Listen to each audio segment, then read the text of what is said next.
Hi, everybody. This is Lee, and I'm talking about the results of the St. Louis Democratic primary race for mayor. They just had their vote, and I'd spoken earlier about this race in terms of Black Girl Magic, the fact that there were some women running for offices as a direct result of the Black Lives Matter movement. Tashara Jones, who was on the ballot as the Democratic contender, one of many going through the primary. She actually lost the primary by decimal points, maybe 2.6 decimal points, about 888 votes. So she had a really good run. She had a really good campaign platform. People believed in her. However, she had to split the black vote with about three other African Americans who were also running in the Democratic primaries with her. And so the black vote was split amongst them. She got about 30%, and then the next person got maybe 10 or something like that, and so on and so forth.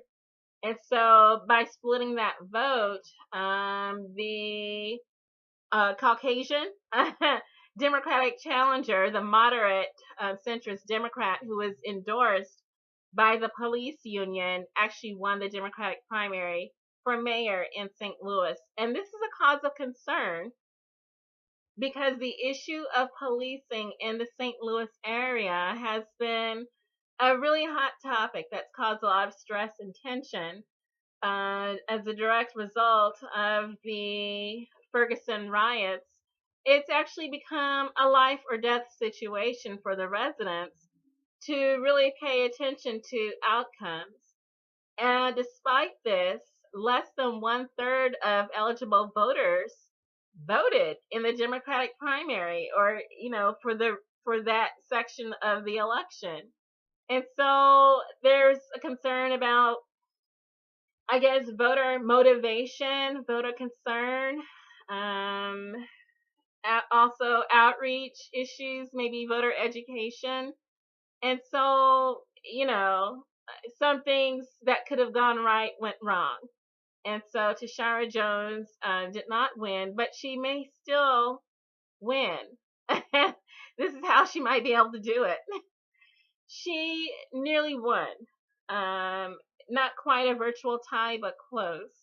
And the fact that the vote was split between her and three other aldermen who are African American males means that she still got a substantial level of support. She's part of the city machine. She's a treasurer, and so she's known. She's very much outspoken, and people believed in her, and they still do, I'm pretty sure. And so the question becomes, after the morning, the results of the Democratic primary, where do we go from here? And I've been looking around at articles, and I found one at the Root. And what disturbed me was that I didn't really see any consideration given to the possibility of Tashara Jones throwing her support either to her Democratic challenger or victor, the centrist Democrat in the race with her, who was endorsed by the police union. That it's possible that Tashara Jones will be a kingmaker or a queenmaker, deciding on where she should direct her support. She was like the progressive alternative in the Democratic primary. And again, some people are really confused, saying that, well, if you talk about race, then you're not progressive, which is nonsense.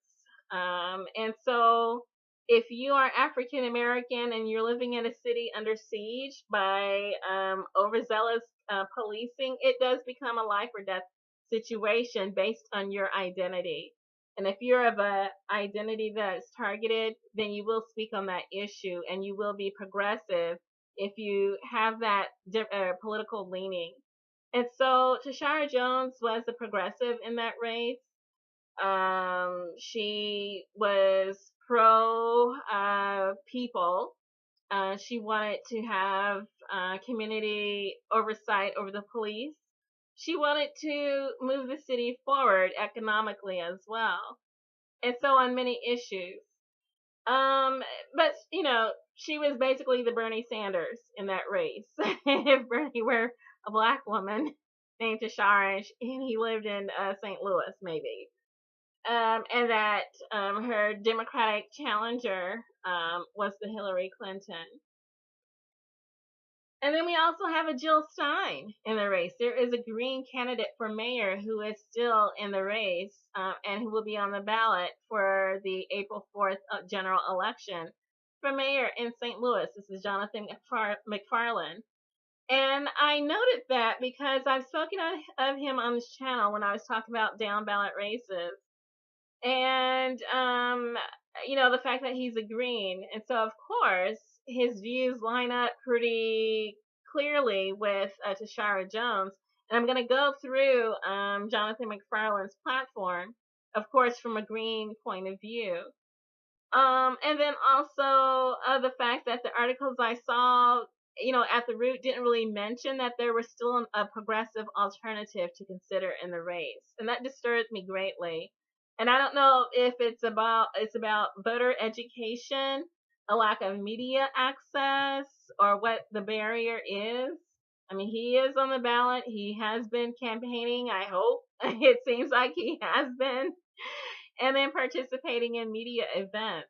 And so I'm going to go through his Jonathan McFarland's background very quickly and see what people think. Okay, so he is a lifelong resident of St. Louis, and he grew up there, and he's a part of the community. He's volunteered. He's worked there. He's been part of organizations such as North St. Louis Arts Council, Missourians Organizing for Reform and Empowerment, Jobs with Justice, Service Employees International Union, Better Family Life, the Gateway Green Alliance, etc. He's also been involved with education issues, and he's worked with Coalition Against Police Crimes and Repression to support the passage of the Civilian Oversight Board. He also ran for St. Louis's 6th Ward Alderman. He received 17% of the vote in that race. And then he also ran for U.S. Senate last November, and he received over 30,000 votes. And so he wants to restore the St. Louis North Riverfront, create higher paying jobs, and make the city more attractive to tourists. And that he currently serves as the Green Party committeeman for the 9th Ward and as the Missouri Green Party St. Louis City Representative. And so that's a quick overview of his involvement in the community. His platform is divided into 5 sections: building a strong economy.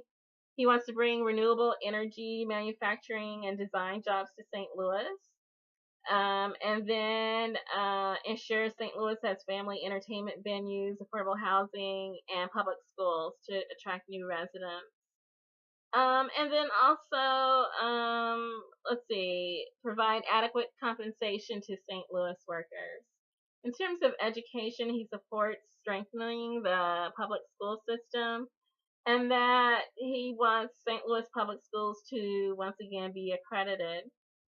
He wants to adopt something similar to the Kalamazoo program, Kalamazoo Promise. He saw that on a trip to Kalamazoo, Michigan, whereby the public universities of the state provide free tuition for students who graduate from the Kalamazoo public schools. He wants something similar in St. Louis.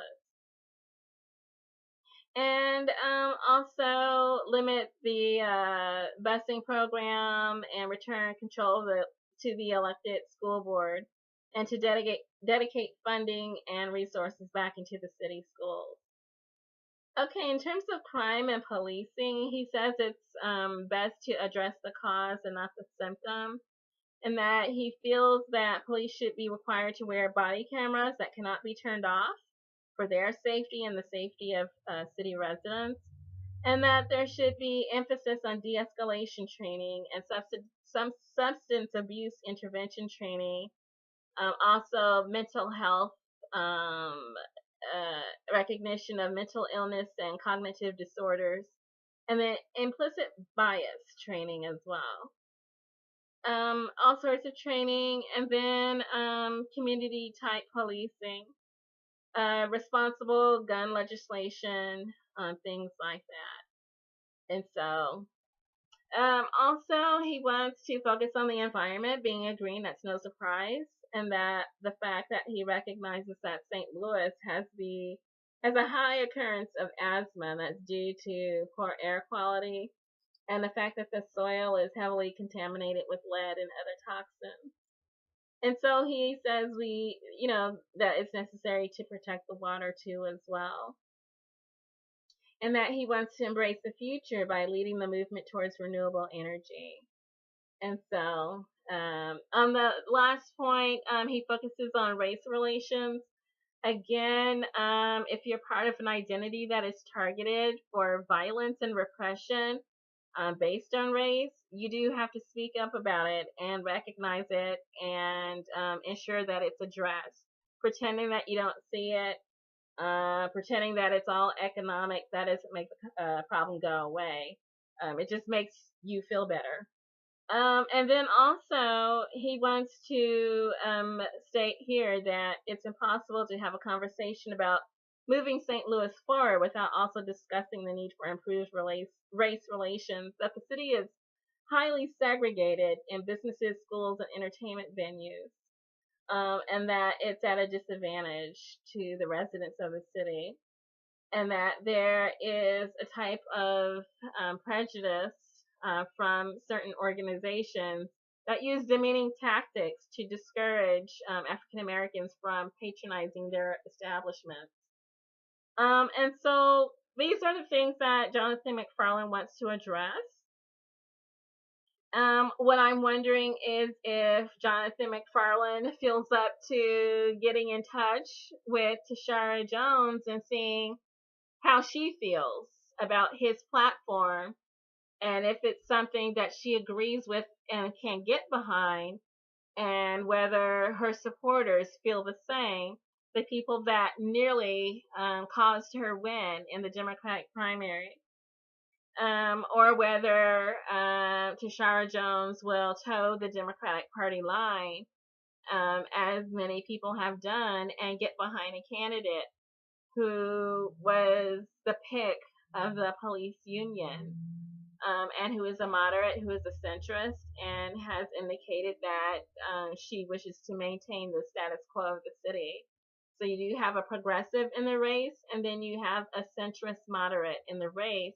And it might be Tashara Jones who, decides where her momentum goes, and what the future fortunes of the city of St. Louis will be.